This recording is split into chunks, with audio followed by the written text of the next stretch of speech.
All right, looks like we're all here. Not at all. We just came early to set everything up, since we happen to be free today. Kale put up the tent so quickly, but still managed to tie very sturdy knots. You can really tell that she's a professional. I didn't do much apart from passing materials around. Thanks. It's all thanks to Master and CYNO. They taught me everything I know. What can I say? For a skilled adventurer, this is just another day on the job. Are you quite finished? Or were you going to sing each other's praises till the moon rises? Come on, let's all sit down.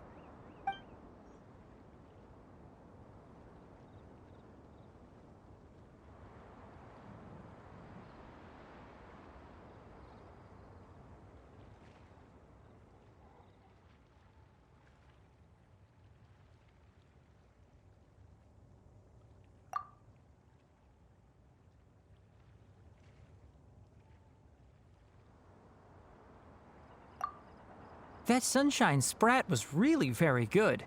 I didn't watch you cook it, but I believe that the prominent umami flavor of the dish owes itself to more than the fish alone. That's correct. Any further deductions?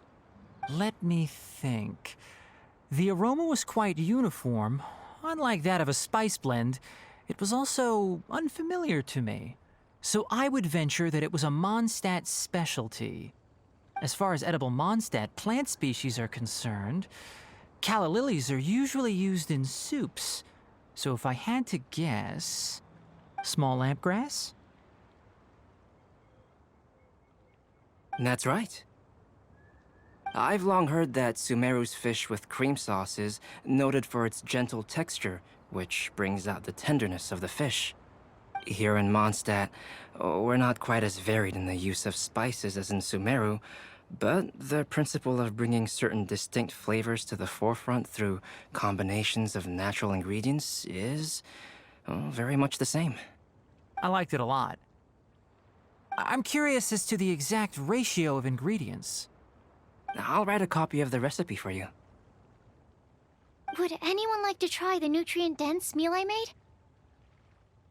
I'll have some. What about you, Kale? It doesn't look like you've eaten very much. Is your appetite low at the moment? No. I just don't eat a lot normally.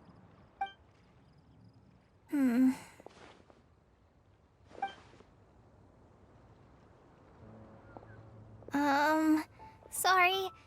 I didn't mean to make things awkward. Tighnari. While we were on the road, we spotted something white, walking on two legs. Was that Paimon? Which day was this? Just after passing through Stonegate. CYNO, are you sure your eyes were working that day? Or maybe your hood was blocking your vision? Paimon always flies. There's no way she'd ever walk. Is that right? I thought that you'd made me snacked on too many local ground nuts.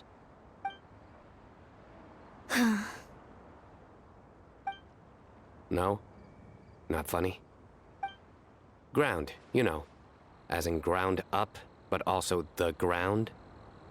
Ground nuts make you fall to the ground.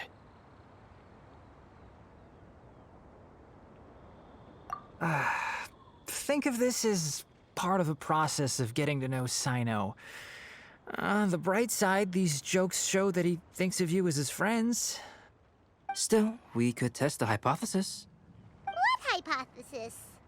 That plant species indigenous to Mondstadt may have an effect on the motor functions of flying lifeforms. Hey! Paimon's not your test subject! Anyway, by your logic, wouldn't that mean that eating, say, Zaitun peaches, that would make a sick Paimon peachy in no time or something? Hey! Not you too! I think the Traveler and Paimon's conversations are more entertaining than CYNO's jokes. I see. You must have been keeping quiet about this grievance for quite some time now. You seem much cheerier now that you're here in Mondstadt, CYNO. Actually, it feels like you're a completely different person. That's because I'm CYNO the Adventurer. It's not? In fairness, you only saw him in his work mode while you were in Sumeru. He's actually like this most of the time when he's in a good mood. Yep, it's true.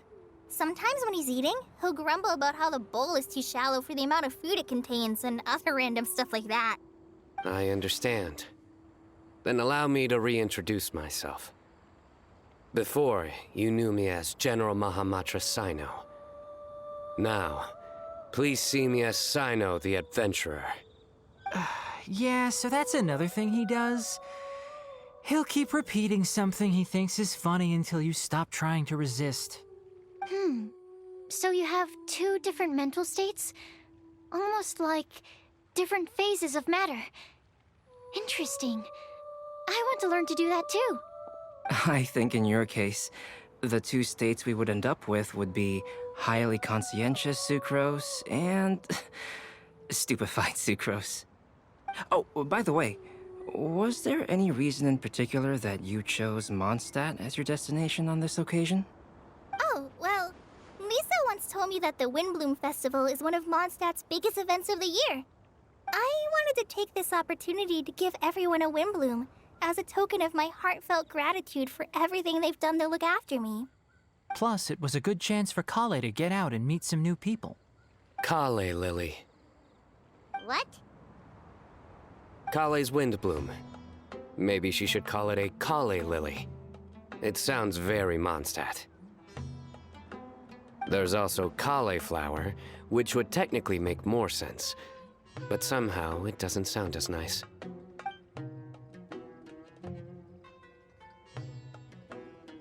Moving swiftly on. Wow, he just completely ignored the joke and carried on the conversation. Guess sometimes that's the only way forward. Sumeru's been through some major changes recently, and things at work have only just started to calm down. I don't get many opportunities to take a vacation, and this was a chance to join Kale on her trip while also learning a few things about Mondstadt's flora and fauna that I'll be able to pass on to my peers and students on my return. Two birds with one stone. How about you, CYNO? I came to ensure Kale's safety. That's just an excuse. Plain and simple. Also, there's the matter of a Genius Invocation TCG custom-made card back. Aha! So you did have an ulterior motive. Have you all played Genius Invocation TCG before? Well, you should. For the sake of our continued friendship. When I first began contemplating getting a new card back, I asked around before eventually deciding to ask the legendary Mr. Calx for guidance. A friend of mine, Sawada, whom I played cards with on occasion, had been to Inazuma for the Irodori festival. He told me that Calx was a Mondstadter, so I should try my luck there. Calx? Isn't that... You mean, he's a friend of yours? I see. So, you came to Mondstadt in search of Calx. No, that is inaccurate. I came here principally to protect Kale. You most certainly did not. Kale's been here on the quiet numerous times, and this is the first time you felt the need to join. Not only me, same applies to you too, doesn't it?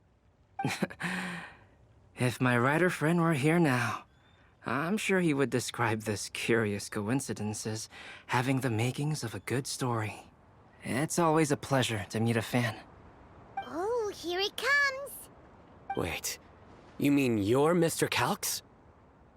Having my new friends address me by my pen name feels somewhat unusual. Please, just call me Albedo. Huh. So you're Calx. CYNO's been talking about you non-stop recently. He's intent on getting you to design a bespoke card back for him. You didn't have to say all that. I don't usually take private commissions, but I believe that we are friends now, all of us. Our conversations have been deep and interesting. And CYNO, your passion for this game is indeed one of a kind. I can see it in your eyes. Obviously. And given that you've come all this way from Sumeru to see me, I'd be quite honored to take this commission. Wow, your teacher's so nice. I feel the same about yours. Well, they definitely have different personalities, but they're similar when it comes to their character. So, how much should I budget for the timeless masterpiece you will produce for me? Surely, timeless masterpiece is something of an overstatement. Any artwork fit to appear on the reverse of my card decks is by definition a timeless masterpiece, even if I do say so myself. Don't mind him. These TCG nut jobs are all like this. I see. So, this has an almost religious significance. Well, for starters, I'd like to hear a few more of your jokes. My jokes? You like them? I do. Really? I didn't see you laughing. Yeah, well, the joke's ability to induce laughter is a separate matter, but I certainly find them fun. If I might interrupt, does anyone else smell something strange? My nutritional meal! Will it be okay? Should we go over and take a look too?